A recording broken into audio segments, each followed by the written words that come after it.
Балык өнөр жай комплексы департаменти Тоң райондук балык чарба ишканасы тарабынан 4,5 миллион сига балыгынын уругу 2025 жылдын декабрь айында алынган.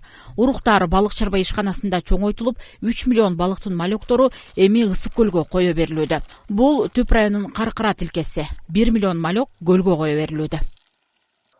Чабактан Ысык көлгө кое бериштери жүрдү. Айта кетсем 500 миң чулпулантага, 500 миң караталага, 1 миллион 13 участка тоң заводко жана 1 миллион ушул Түп районунун 40 участкасына коюп жатабыз.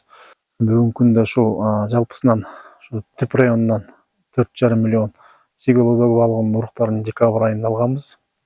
Ошондон бери өстүрүп, тоң мамлекеттик балык чарбасын өстүрүп чыкканына 1 айдан ашты. 1 ай жемжеп, анан бүгүнкү күндө ушул көлдү тегеретте коюп жатабыз.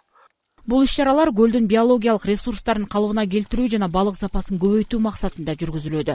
Белгилей кетсек, кое берилген чабактар атайын көзөмөл алдында өстүрүлүп, табигый шартка ыңгайлашкан соң гана көлгө кое берилет.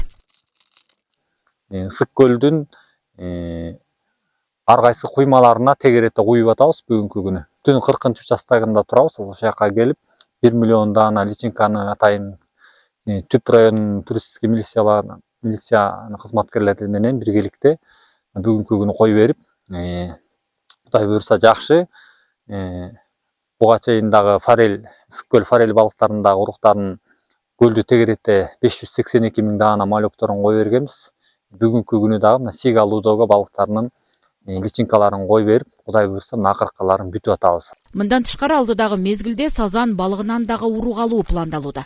Бул иштер балык чарбасын өнүктүрүүгө жана экосистеманы сактоого чоң салым кошот. Адистердин айтымында мындай комплекстүү чаралар узак мөөнөттүү келечекте Ысык көлдүн балык ресурстарын көбөйтүп, алардын туруктуу сакталышына өбөлгө түзөт. Салтанат Сарыкеева, Данияр Акунов, Майдана Бакирова, Ысык көл жаңылыктары.